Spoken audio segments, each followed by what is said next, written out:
Our ancestors said they would.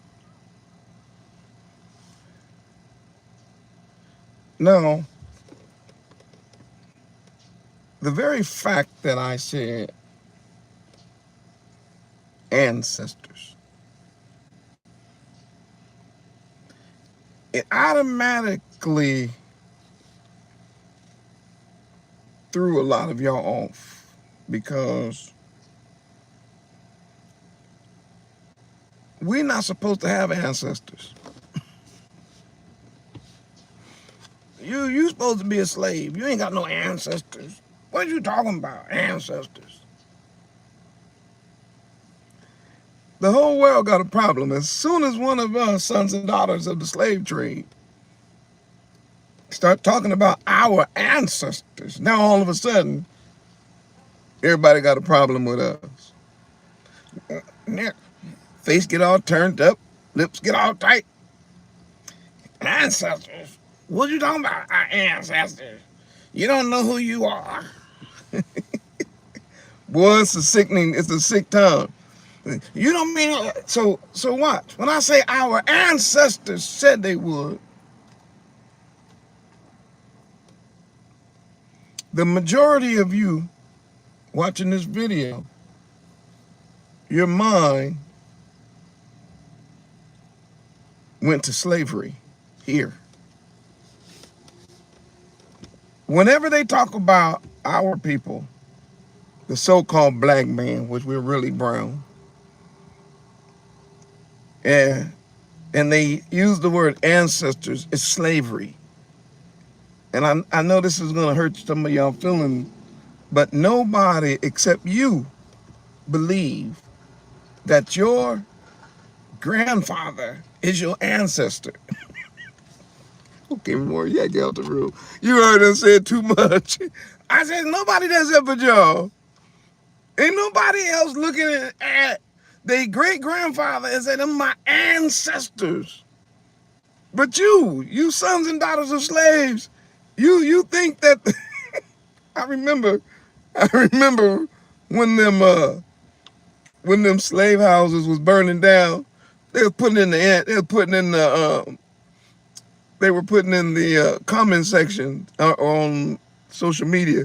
People was writing things like, the ancestors are getting upset. The ancestors are burning it down. The ancestors, look, your grandmama ain't your ancestor. You know slavery was just a few days ago, right? But that's how they messed your mind up. You don't even know you have ancestors. You think your ancestors was Harriet Tubman, Marcus Garvey. Some of y'all think your ancestors was Martin Luther the King. Oh boy, we got work to do, Zion. I'm Dr. Yoshiyahu Dawid Ben Israel of the Awakening Remnant Koalition, affectionately known as the ARK.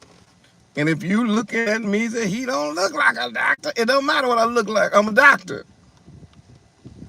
And he don't wear a hat like a doctor, don't worry about my hat. I'm a biblical scholar.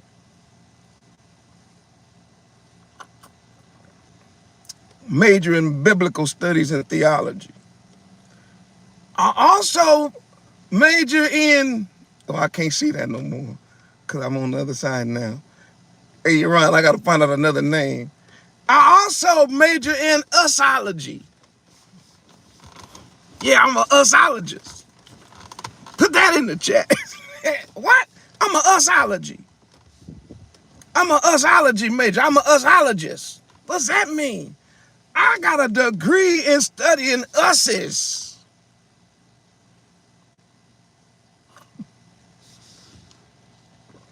Matter of fact, I think I graduated top of my class in usology. Boy, that's a heavy subject too, boy. That subject can make you want to quit school sometime. Boy, that's hard to get straight A's in usology. It's hard to make good grades. It's hard to get high marks.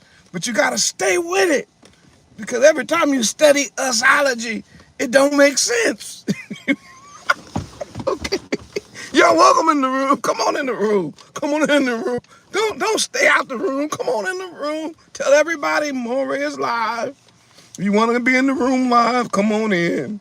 Yes, the door is open, even to the heathens. Y'all come on in the room. The whole world need to hear what I'm talking about.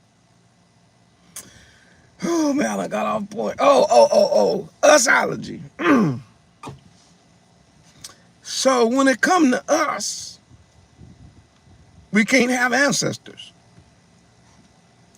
See, when your brain think of ancestors, if you think of slavery, then you know that the beast that enslaved you is successful. You know that the beast that put you in captivity actually was successful in destroying you as a nation. Because no nation thinks of their ancestors as their grandma, or their grandpa, or their great-grandma, or great-grandfather. But because they told you, because they separated you from your family and you don't know past your great-grandmother, whatever, when you think of ancestry, you think of slavery. So when I said the ancestors, most people couldn't even get on the same page. And even speaking like this will get you labeled a radical in this society. If you are a so-called black man, black woman, and you want to search out your ancestry, you want to know your real history, all of a sudden you start getting labeled with these weird labels. Oh, that person is a rebel. That person is a rebel without a cause. That person, oh yeah, they all into that black power stuff. They just make up all kind of stuff.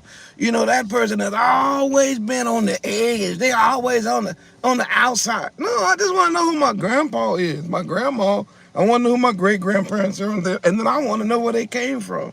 I want to know my ancestry. What do you mean, more? I'm talking about not 400, just 400 years ago. I want to know my ancestry 4,000 years ago. Because you heathens know your ancestry 4,000 years ago. So the idea of ancestry and understanding that we have ancestors and understanding what our ancestors did will help clarify today what we are supposed to do. So let me help you by cutting to the chase. Our ancestors are the children of Israel. I want everyone to write that down, please. Put it in the chat. Our ancestors are the children of Israel. Write it in the chat. Now, I'm going to help all of the new people in the room and people who watch the videos. You may not know where we're coming from, so let me explain it. The 12 tribes of the house of Israel, according to the Bible, they would be scattered to the four corners of the earth through slavery, through captivity, as a result of breaking the covenant. And the promise was that eventually we would wake up to the truth of who we are and whose we are, and we would return. Okay? So we believe, based on scripture, that we are those descendants. We believe that these are our ancestors. So we no longer read the Bible with European eyes. We don't read the Bible with eyes from Russia, the Ukraine, or Germany, We don't read the Bible like that. We don't read the Bible through the eyes of those that come out the Caucasus Mountains. We don't read the Bible with the eyes of those from Khazaria, China. And look, I'm not just dealing with we sure don't read the Bible through the eyes coming up out of Africa either. And I know there's a big old push toward Africa, but y'all gonna have to be honest about Africa and them Hamitic people down there. They got some, woo-wee. They into some stuff that we ain't into as Israelites. All right. I'm not gonna elaborate on that too much right now. But no, we don't read the Bible through their eyes either. We read the Bible through the eyes of our ancestors, the people who wrote the Bible, the Hebrew Israelites.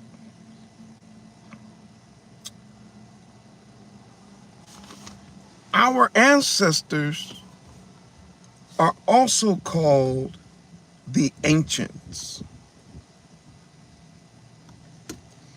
The ancients. When you hear the word the people of old or the ancient people and all that, most of the time, whenever you hear those words, I'm talking about when we're dealing with script, we're talking about our ancestors. And our ancestors are from 12 tribes.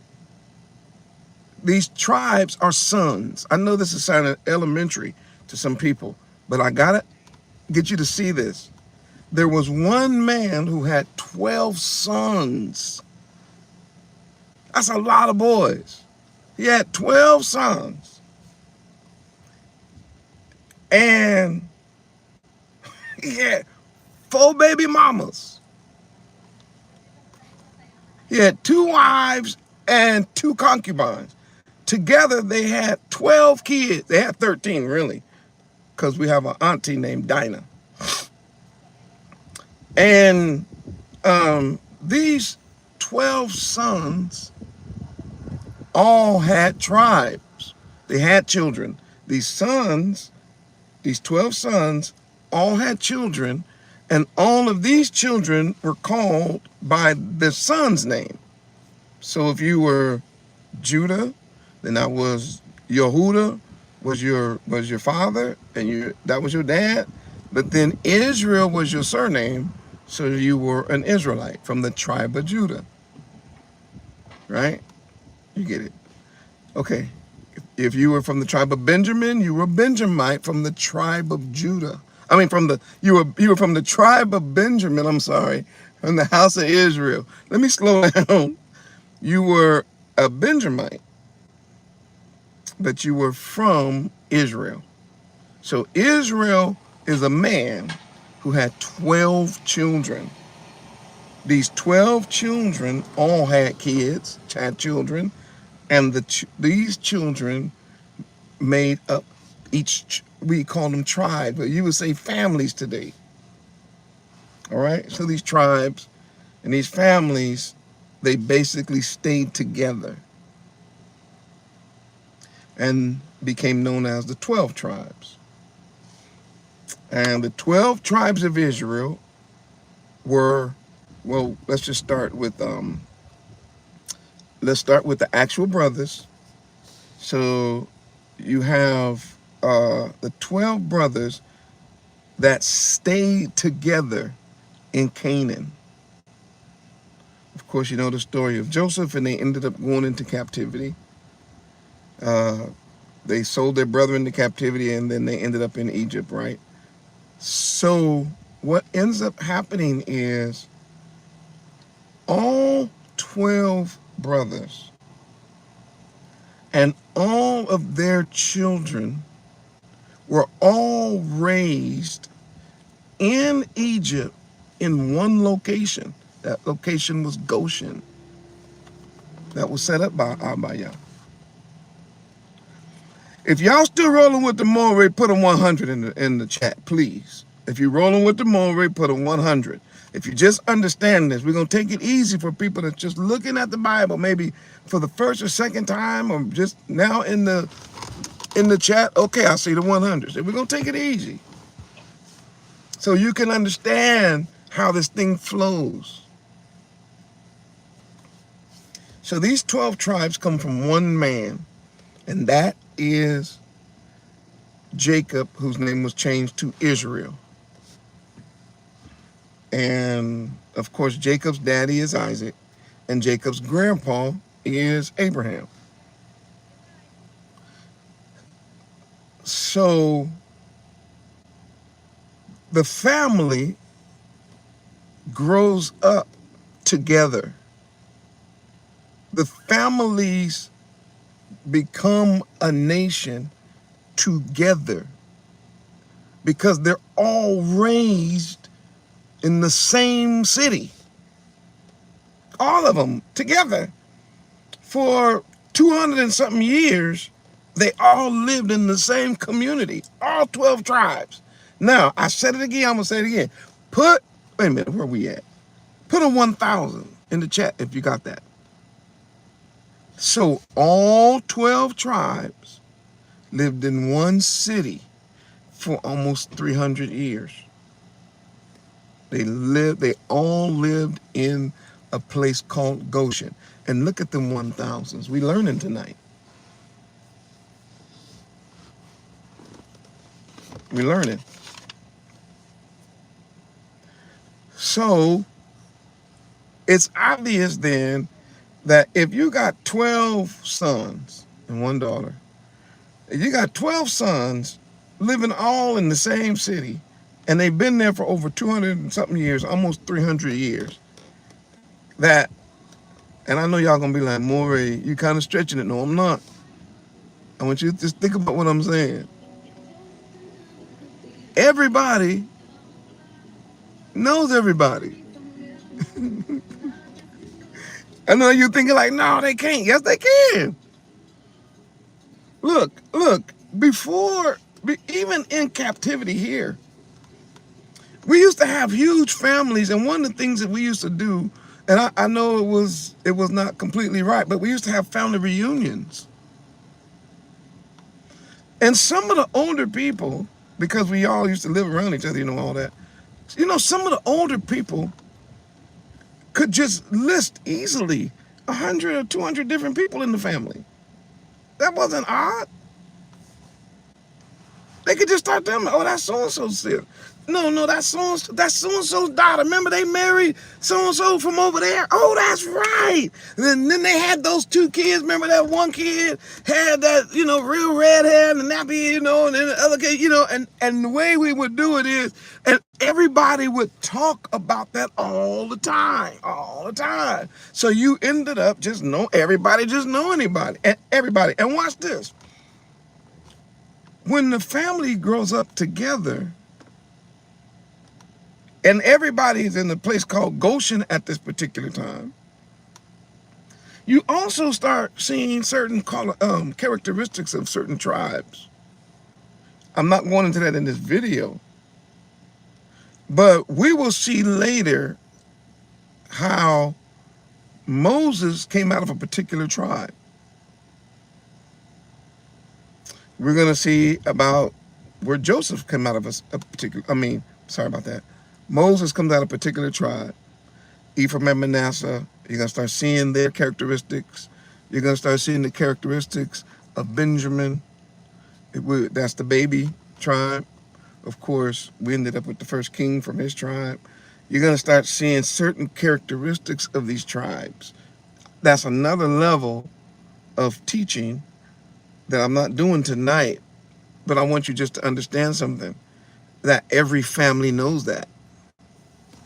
This is just please understand that every family, because unfortunately, they divided us and split us up here all over the place.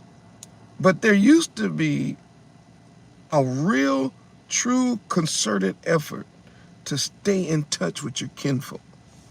It used to be serious business. Don't lose contact with so-and-so. Make sure you call so-and-so. Make sure you go by and see so-and-so. It was real important to us. Even up to like 30 years ago, maybe 30 to 40 years ago, it was still important to us. I mean, now it's not important. Everybody's doing their own thing, and that is sad. But anyway, I come from a large family. I have 7 brothers and sisters. With me, it makes 8 of us. And everyone in my family knows who to call if they want such and such done, or they want information about this, or they need to get something, whatever. They don't just go to the same person all the time. They don't. I'm talking about my own siblings. We already know. Now I feel like cracking a joke, but like, we even know who can cook and who can't.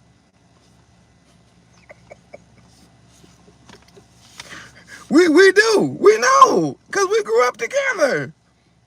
We know who can, if they're having a get together, who to call and who not to call. We know who the glue is in the house. We know. I'm talking about now we have an extended family because everybody got kids and all that. Now we know who to call if we want to get information about anybody else in the whole family all over the world. And in my family, I'm gonna make a confession. It ain't me. I am not the glue. My baby sister right under me, she the glue. That's what I call. Hey, you're so-and-so, you're so-and-so. Call her. Call April. Okay, so I just want to say something about that. The reason that that's important, because I'm going somewhere. The reason that that's important is because when you understand that your ancestors are 12 brothers that grew up together in the same house, basically, other than Joseph. But then when they moved to Goshen, they all lived in Goshen. They all grew up knowing each other, talking to one another. They all grew up, remember, old man Israel lived to be an old man. He talked to his sons. He told them about Isaac. He told them about Abraham.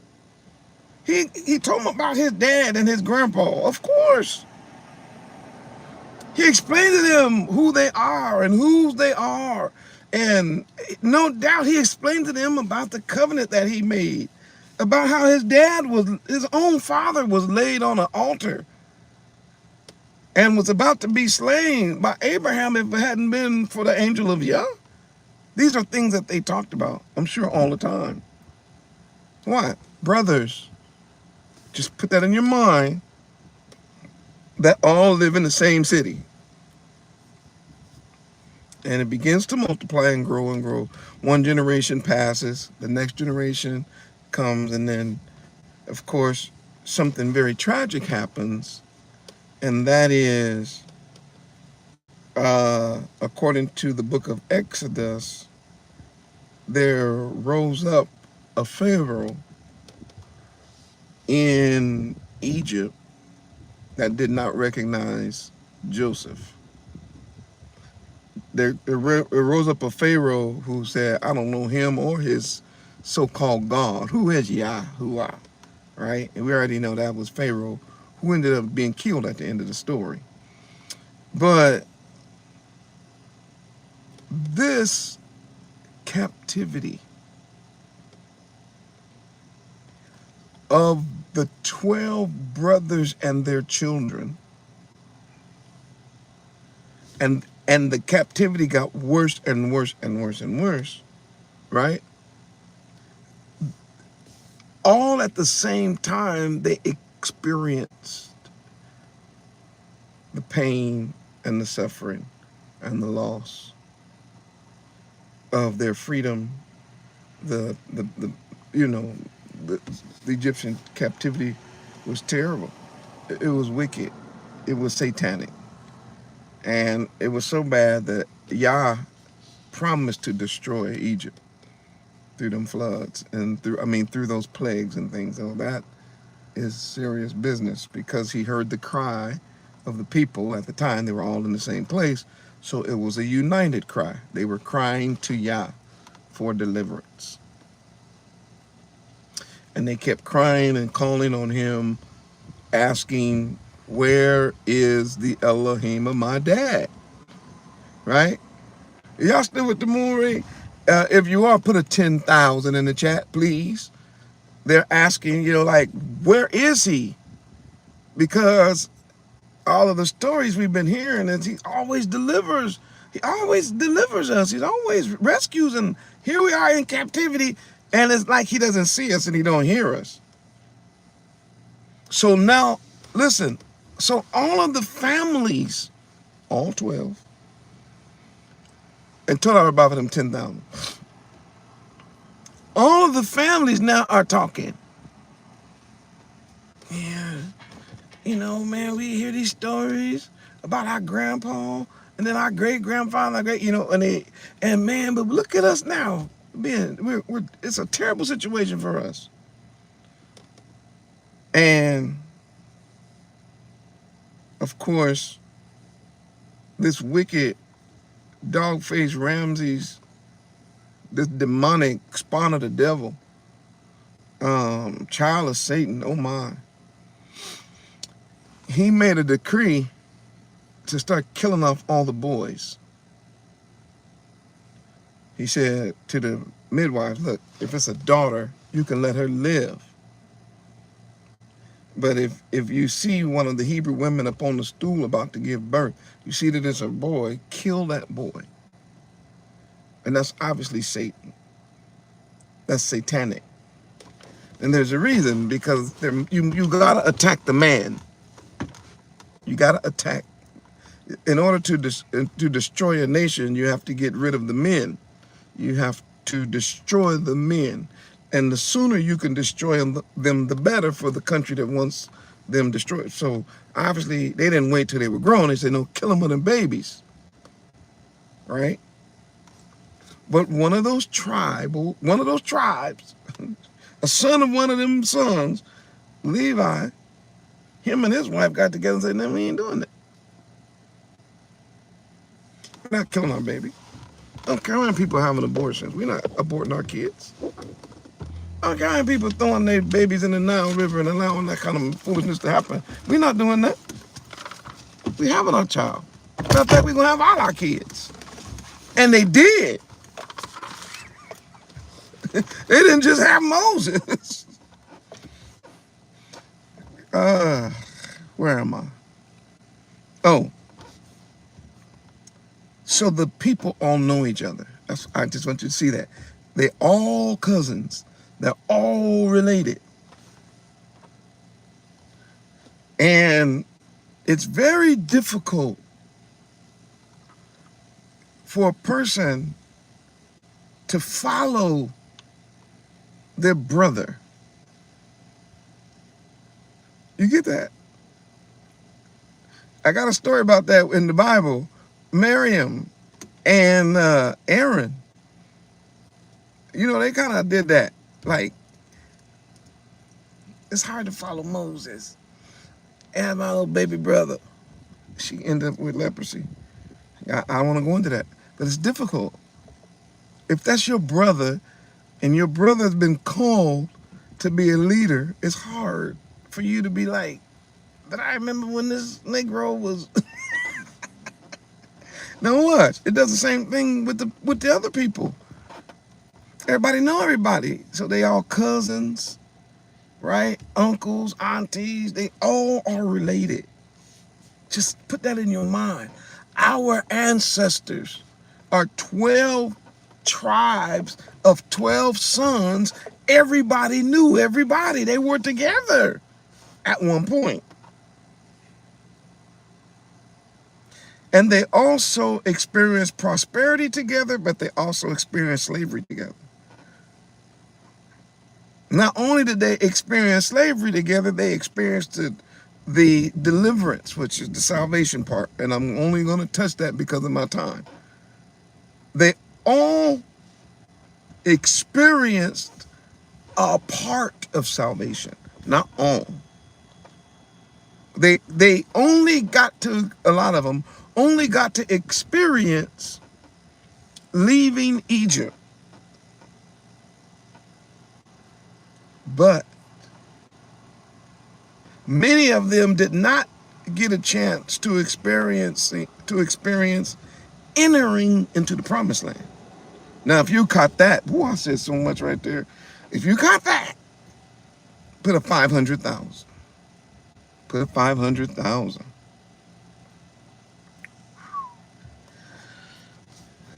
So the nation now, they, all experienced deliverance from Egypt because of the blood of the Lamb on the doorpost. But they did not all experience entering into the promised land. Their children got a chance to go in, but they did not because of disobedience. It was a large group that did not go in. And told I about for them 500,000. So the question is, what happened? Between leaving Egypt and the promised land, what happened? You would think that leaving Egypt automatically meant entering into the promised land, right? We're getting out of here to go over here. We're getting out of the wilderness. I'm sorry. We're getting out of Egypt to go to the promised land. We're not leaving Egypt to go to the wilderness. We're leaving Egypt to go through the wilderness. Talk more, Ray. I'm trying to help my people. Our ancestors were not supposed to leave Egypt and die in the wilderness. They were supposed to come out a nation 12 tribes strong. And I know there was a mixed multitude. I get that. But each one of these people that were part of the mixed multitude had to claim one of the tribes. In other words, we didn't have no heathen tribe just, floating around inside the 12 tribes. No, all of the heathens that wanted to be a part of the family had to join a tribe. They had to join one of the families.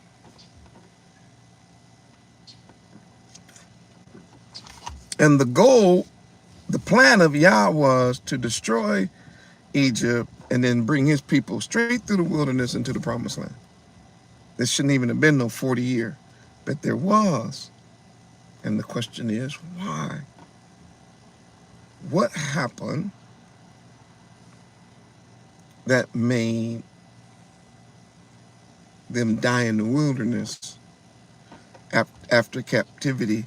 And what is it that is causing our people today to be on the other side of slavery, but still about to die in this wilderness before they make it to the promised land? Because the goal was not just to get out of captivity. The goal is to make it to the promised land. And the same problem that our ancestors had is the problem that we have today. Y'all still rolling with the moral, Ray? Put a 600,000. And I'm going to show you something. Go to Exodus chapter 24. Go to Exodus chapter 24. Wait a minute. Woo, them 600s is rolling. Total Rabah. This is a good time to mention. Supporting the ARK. Everybody send something to this work. Tithes and offerings. You're watching this, send a gift, a donation. You're learning. You praying for the ARK. You hoping that things go well. You enjoy the studies together. Support. How to do it. click on the link that is put in the chat, or simply go to the website, arkcommunity.org. It's so simple to do these days. And some of you all told our rabbi, you done saved the link, and you can just click a button now and send the support. We so appreciate it, everything that you do. And I just want to tell you, told our rabbi, and I want to encourage those of you who have not yet found the joy of supporting the work, tithes and offerings, and the life-changing effect it will have on you. I invite you to do that. All right. At this point, let me say thank you once again. Click the link, and of course, send the tithes and offerings so that we can continue to do what Yah wants us to do. Todah Rabbah. Exodus 24 is a very powerful passage, and it solidifies what I've been teaching, trying to teach you, especially yesterday when I dealt with this whole seal thing. I want to show you something about our ancestors. Verse 24. I'm sorry. Exodus chapter 24. And he said unto Moses, come up unto Yahuwah, you and Aaron, Nadab, and Abihu, and 70 elders of Israel, and worship you afar off. And Moses alone shall come near Yahuwah, but they shall not come near or come nigh. Neither shall the people go up with Moses. See that, right? Neither shall the people go up with him. And Moses came and told the people all the words of Yahuwah. Watch. All of the judgments. Oh, and all of the judgments. And the Bible says, and all the people answered with one voice, stop. It's 12 tribes. Maury, come on, man. You just keep trying to drill that part home. Yes, I got to drill that part home. It's 12 tribes. But hear one voice. Now, some of y'all don't have big families, so you don't know what this, you don't even understand this. But do you know how hard it is for us, even my family, for all of us to agree on one thing? It don't matter what the plan is. Where we gonna meet? Boy, you got seven, and you're arguing. Da da da da da. What's on the menu? Da da da da da da da da da da. How long we gonna keep it? Da da da da da da da da da. Where we gonna? It ain't never no one accord. We have to go back and forth and back and forth and back and forth and back and forth and back and forth. And then finally, you know, once you get out of the meeting with the whole family, then you know the real brothers and sisters, the ones that always talk, that y'all don't talk to a lot. See, they call each other behind their back. Now listen, you already know when you talk to so-and-so, he was going to say that. Why'd you even bring that up? Because I thought so-and-so and so-and-so. Y'all know how that's family, right? You have, I ain't going to say never, but I don't know when you get one accord, complete one accord, not from just the 70 elders, because the 70 elders are representative of the 12 tribes, right? Not just of Moses and Aaron and his sons, but the Bible said the people too. Let me read that again, make sure I'm answering, I'm reading the Bible right. And all the people answered with one voice. These are your ancestors. It's recorded in the Bible that there was a time when all 12 of them agreed with one voice. And what was it? What was the time that they all agreed, all 12 tribes, with one voice?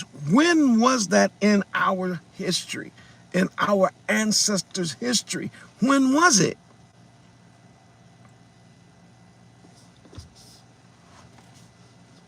It was after Moses had spoke to them concerning the words of Yahuwah. Let me show you some things. Just because we got a little time. I'm looking at the clock. Yahrahn put 100% in there. You know I'm right about that. And a dot. Yahrahn. Watch. If you go to Exodus, right? What have they already heard? Now y'all like, wow. No. Yeah, they said we're gonna do everything that he said, right? So we get the Passover. We get unleavened bread. That's in chapter 23. We got the Shabbat. We have Feast of Trumpets. We got the Day of Atonement. Did I already say first fruits? No. First fruit? That's Exodus. The observance of the feasts.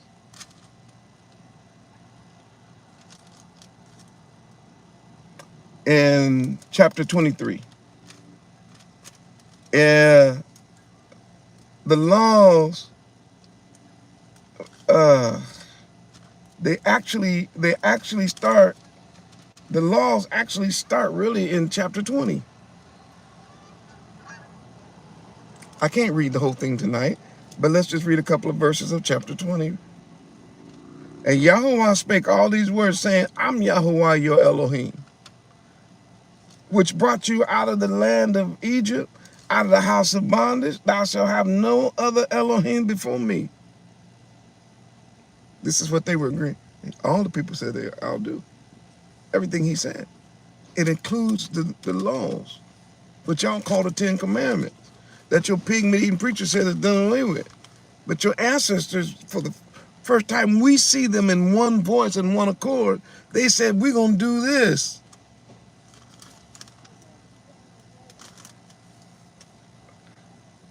After he gave the 10 Commandments, right?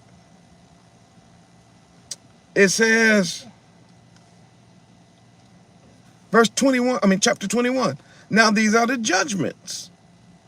So you see the commandments in chapter, what is that? Chapter 20. You see the judgments in 21. Now these are the judgments which thou shalt set before them. If you buy a Hebrew servant, 6 years he shall serve you, and he goes on about all of that. I ain't got time to deal with that. And you heathens, he ain't talking about no chattel slavery. You're going to hell for trying to teach our people that. What you did to us and what this is talking about is completely two different things, and you know it. We're not even allowed to mistreat somebody who come to work for us for a little change. And we get in a fight with somebody that's working for us and we accidentally knock his tooth out, we got to let him go free.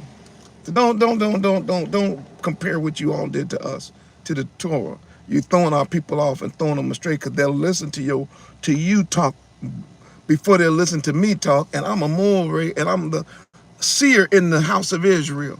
So stop telling the lies to our people. It's two different things.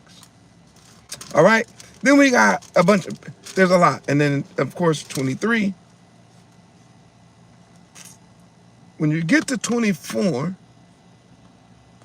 they have heard the judgments and they've heard the commandment. And they all agreed. If y'all saw that, where we at? I got to get ready to go. Put a 700,000. If you just saw that, put a 700,000 in the chat. Did you see that? They didn't just talk about today. They're talking about ever since y'all brought them out of Egypt. Really. And the 700,000 is rolling. So let's see what they said. And all the people answered with one voice and said, all the words which Yahuwah has said, we will do. Right here is for your ancestors. If you sons and daughters of the slave trade, you Hebrews, Israelites, from the 12 tribes scattered throughout the whole world, this is the place and the marker in time when your true ancestors voluntarily went into covenant with Yah. It's right here. This is the marker. Right here. It's written down in the Bible. It's written down in the actual scriptures when they went into this covenant. You need to mark this in your Bible. It's important that you know, okay, so Morehyosh always talking about we in the blood covenant. Well, how do we get in the blood covenant? Right here. Nationally. Here. I'm going to show you. Of course, we know Abraham was the first covenant. That's an Abrahamic covenant. And then we know that Isaac went into covenant. He made covenant with Isaac and Jacob. But when it came to the 12 tribes, this is when the 12 tribes went into covenant. Did you hear the Bible say they all said it with one voice? And before y'all say, Moy, how you be saying that? Just through study and prayer and the fact that he made me a seer for you. You need to see this. It answers all of your questions.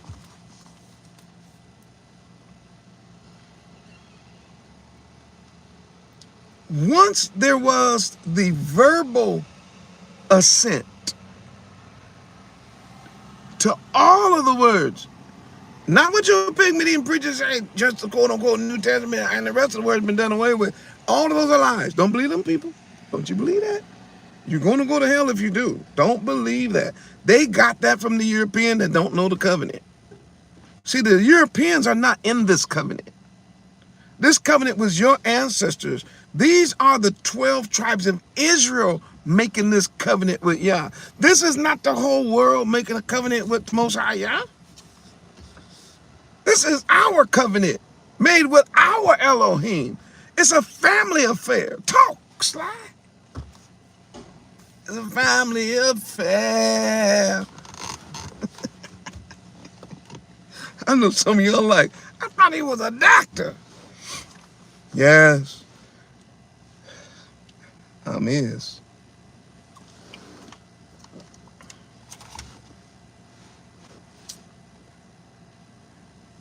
What is happening here is our ancestors are in complete agreement at this particular time that as a nation of people, we are going to do every word Yah says.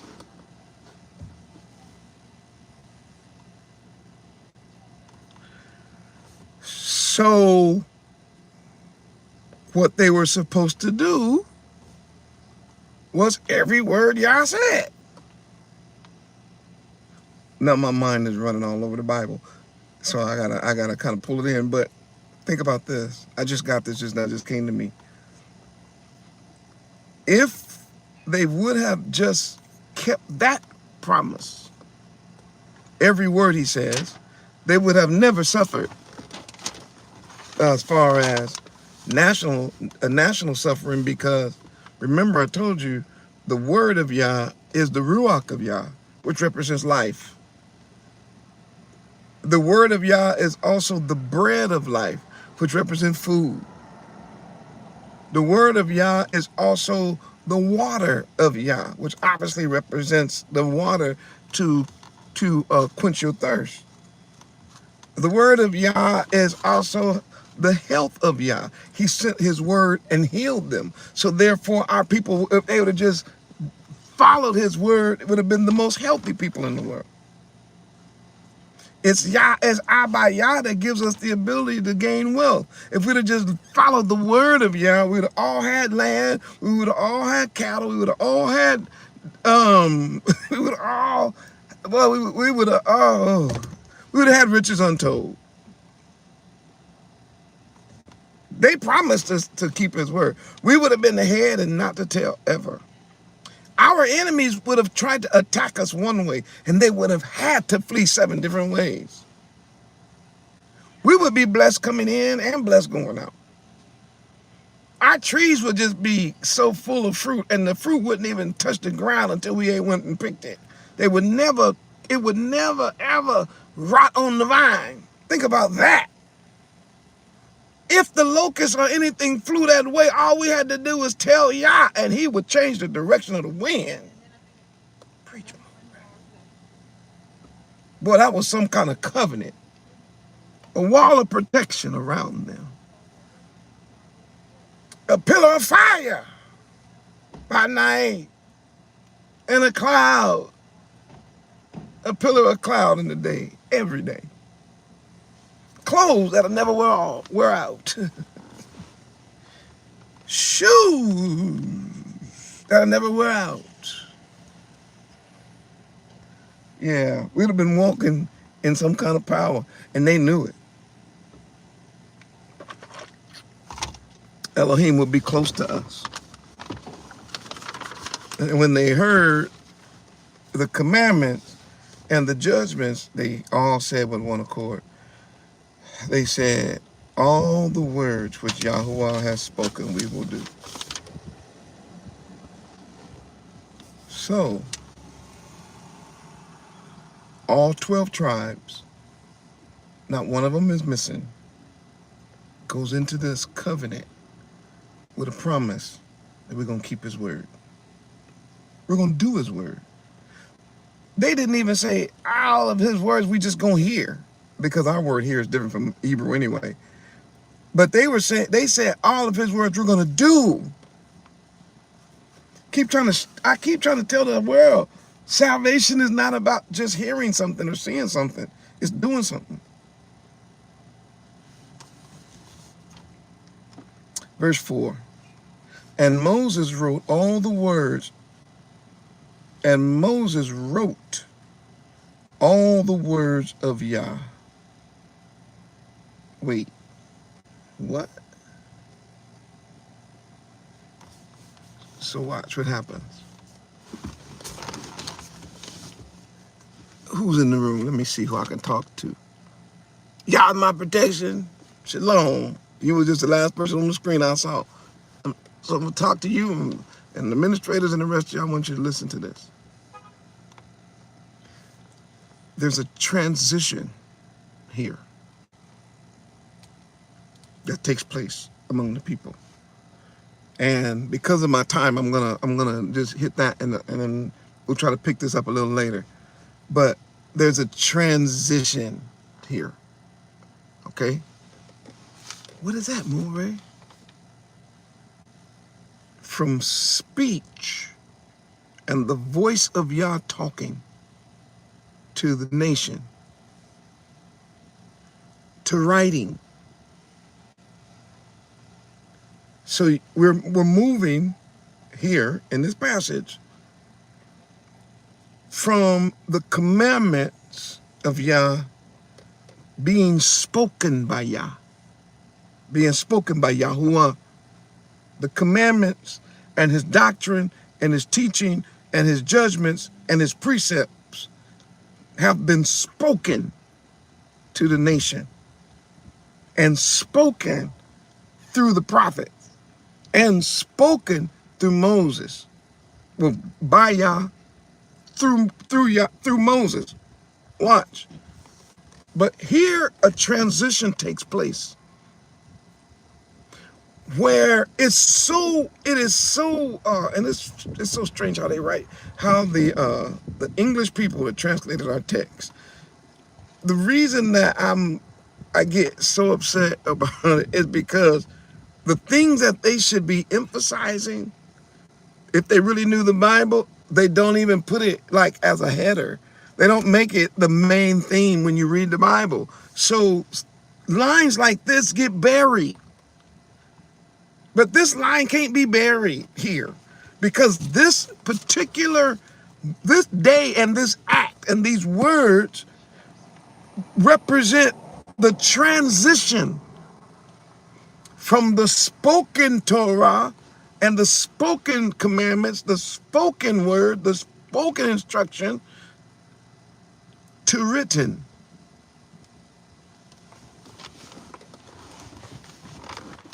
I know I should just go and get out the room now.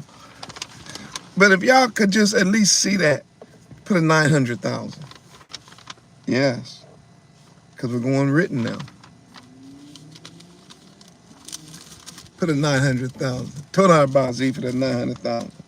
Encouraged my heart. You can clearly see now Moses wrote all the words of Yahuwah and rose up early in the morning and built an altar. So now we got a written testimony. And this is where we end up getting our Torah. And it's obvious why the Torah must be written now. Because the 12 sons have now turned into a nation of probably around 2 or 3 million people. So now this nation of people, they cannot leave the Torah, the words of Yah, up to just verbal interpretation.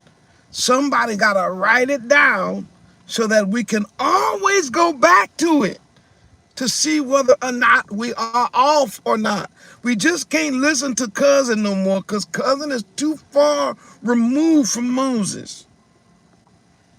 He's too far removed from Abraham and Isaac and Jacob. So what we needed, because our nation was going to be in this covenant forever, we needed it written down for posterity. What does that mean? For you and me. That's why I don't argue with these pygmy eating preachers no more, and these deacons and all these people. But I ain't got time to be arguing with Aunt Sue and Aunt Jane and everybody. I ain't got time to be arguing with nobody. It's written here. And the fact that it was written down the first time, and ever since then, it has been written over and over until it could finally reach our hands, is nothing short of a miracle. That we can actually read the words that our ancestor Moses wrote to our ancestors, our uncles and cousins and grandma and grandpa, the day they said everything that he said we're going to do it. He said, all right, now let me write it down. So let me write down everything he said. And y'all saw it in the chat tonight. And some of y'all saw that for the first time. The Most High just showed that to me. So I had to show it to you.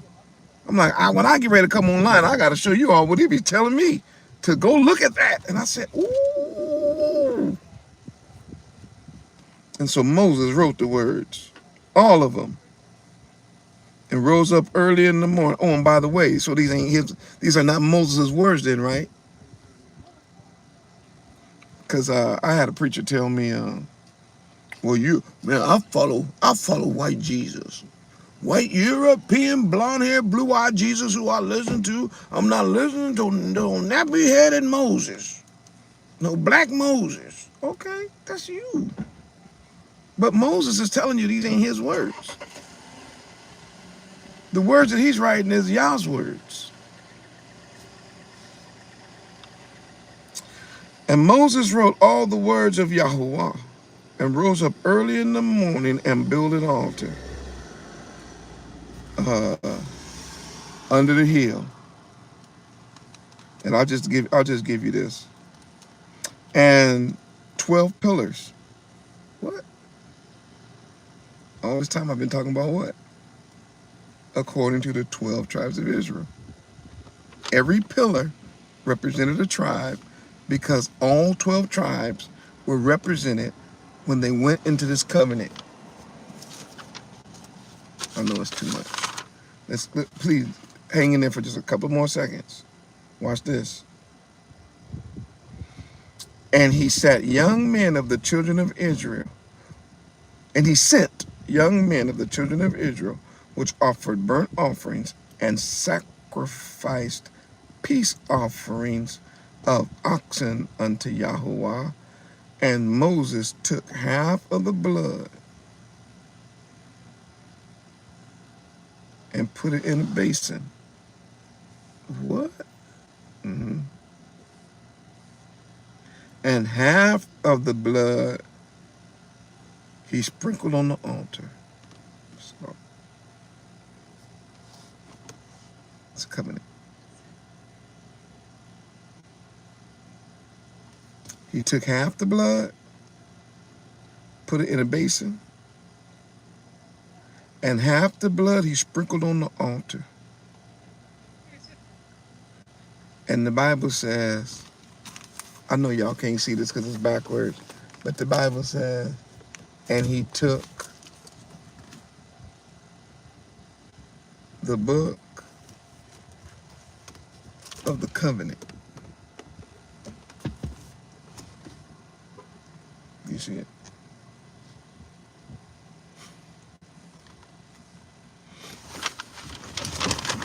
That's this.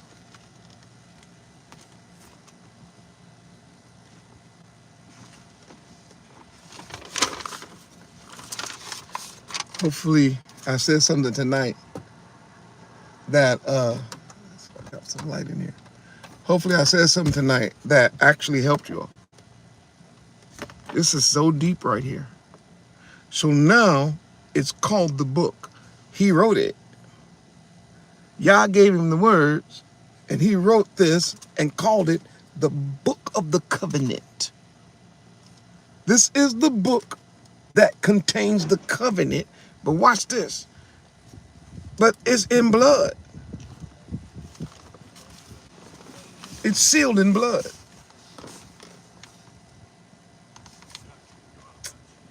Whew, I don't even want to get out the room, but I gotta read this because I just gotta at least finish this. And he took the blood of the covenant and read in the audience of the people, and they said again, there it is, all that Yahuwah has said we will do and be obedient. Did you hear that?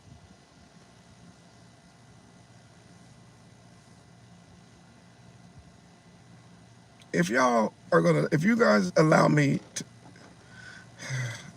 I'm picking up right here tomorrow. And Moses took the blood and sprinkled it on the people and said, behold, the blood of the covenant which Yahuwah made with you concerning all these words.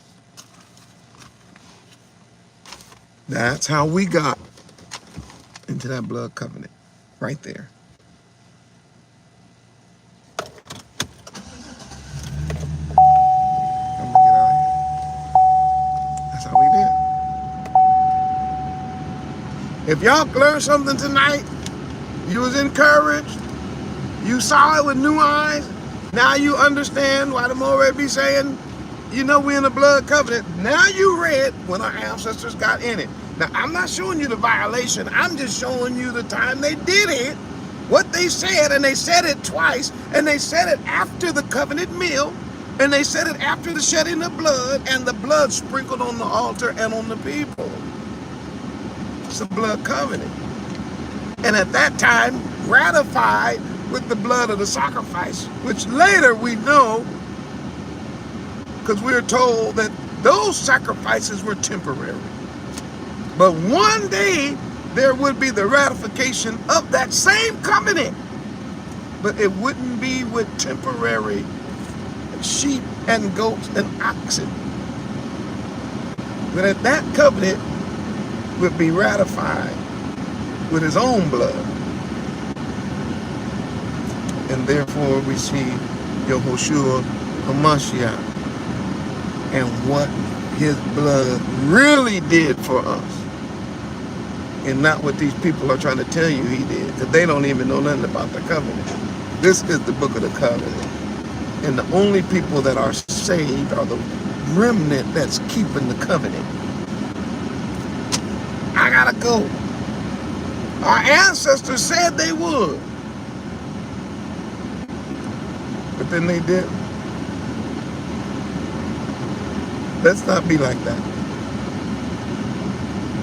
We got to do better than our ancestors, because there remains no more sacrifice for sin. We got to do better than our ancestors, because our king is coming back, and he's looking for his remnant without spot or wrinkle. We got to do better than our ancestors, because there is no more captivities to go to. There will be no more floods of water to straighten us out. There will be no more Nebuchadnezzars. There's no more, ain't gonna be no more Roman empires. Ain't gonna be no more American captivities. No, the next step is being rescued by our king and delivered into the promised land, or being destroyed with the wicked beast.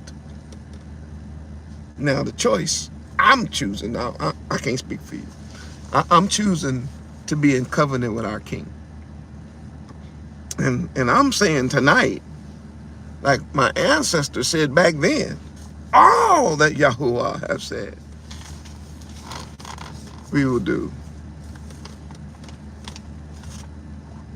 Shalom.